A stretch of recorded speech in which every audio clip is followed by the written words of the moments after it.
are examples of mindfulness rooms that were created by the interior design students at the Seneca Valley Senior High School. A little bit background on this space.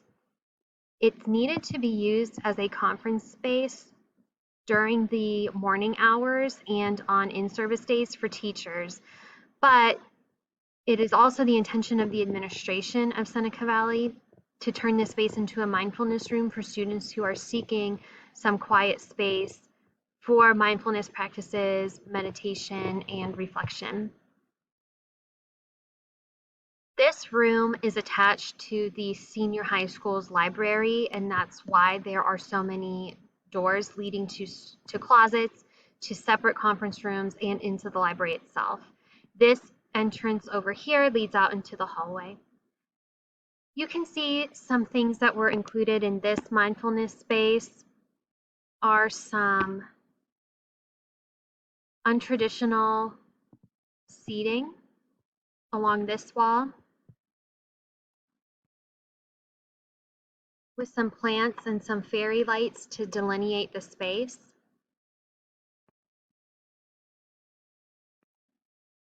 Along this far wall, there's another small workspace with some task lighting for students who may need to spend some time maybe coloring or playing with clay or painting to decompress.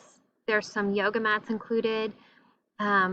Students that had talked about using the projector, which is located along the wall to the right, to project images to help students practice some yoga and stretching as they go through some mindfulness activities.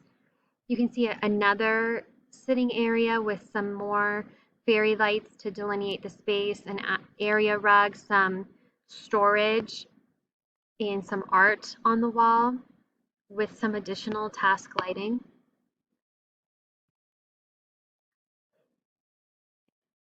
And then you can also see the smartboard, more marker boards along all of the walls. Students could use the marker boards to doodle and draw designs, and then the teachers and administration could use the marker boards during their working time. Example of a mindfulness space that students created. You can see the overall layout of the room hasn't changed much, but the design features have. You still can see the entrance into the mindfulness space from the hallway, but these students have used all windows and glass door so that teachers and staff can monitor what's happening in the mindfulness space without being intrusive into what students are doing in the mindfulness space, so they can monitor but not distract. You can see some unconventional sitting areas which could also be used during the school mornings and in-service days for teachers. There is a little reading nook on the far side. They turned this entire wall into like all fairy lights. They retained some marker board space along this wall with a conference table, but they did include some untraditional seating.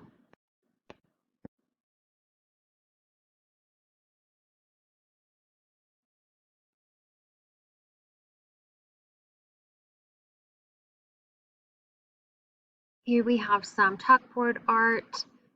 They took out some of the traditional doors and added a sliding barn door, again as a way for the librarian to be able to monitor the mindfulness space without being intrusive. They included some more different types of plants and some storage along the wall and in the reading nook. Third example of a mindfulness space created by the interior design students.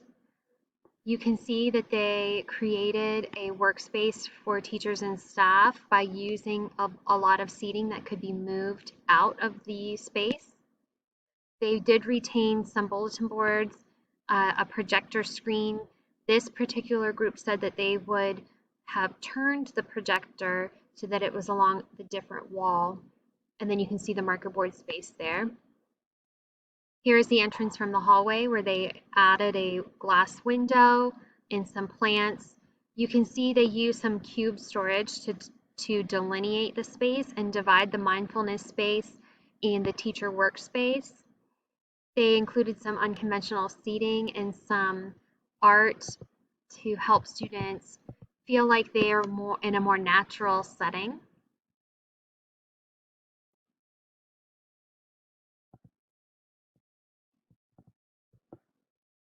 There's some bench seating and some floor seating along this wall with some pillows. And again, we can see some yoga mats and some task lighting as well.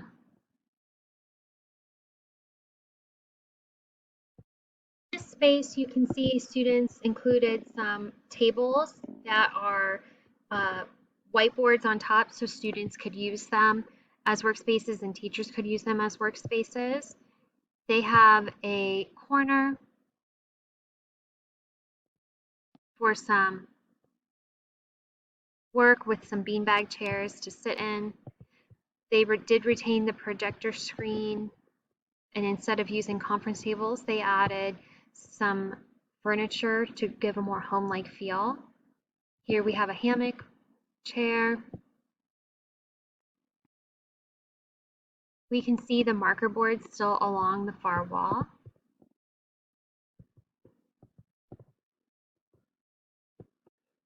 They also created a bit of a reading nook with some accent lighting.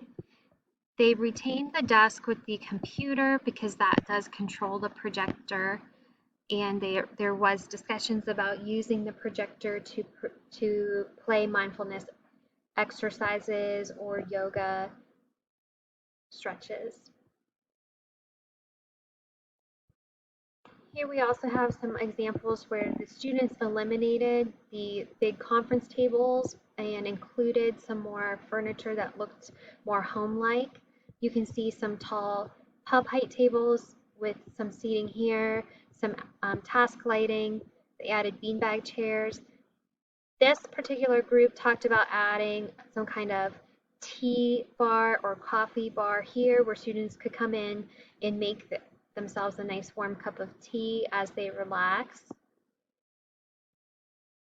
This group moved the stretching area into this small nook here where we had seen other students use this as a reading nook. This group used it as a stretching area for yoga, and they delineated the space with these fairy lights. This particular group retained the marker board, but they wanted to include like a built-in countertop that went around the room for teachers to sit at and use as a workspace whenever teachers were in there for conference days.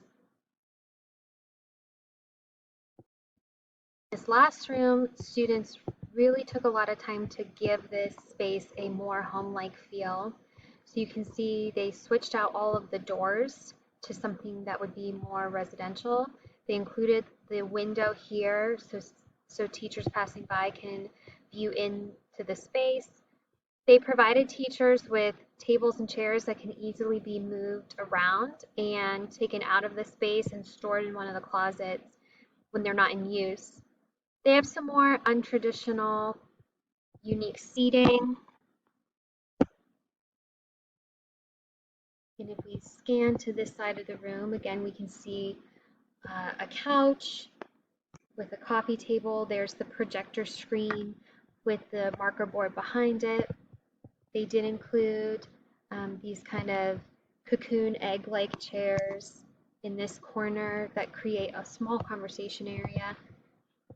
And they did something kind of unique. They thought about installing something that could kind of camouflage the marker board space when it's not in use. So it would give the students a different feel in the room compared to when teachers are in the room. So this space, especially if teachers are working on something that doesn't necessarily need to be erased, it can be covered up and protected and students don't view it when they're in the room. This group also thought about adding a table at the entrance so students could drop their phones off and decompress in the space without the distraction of technology.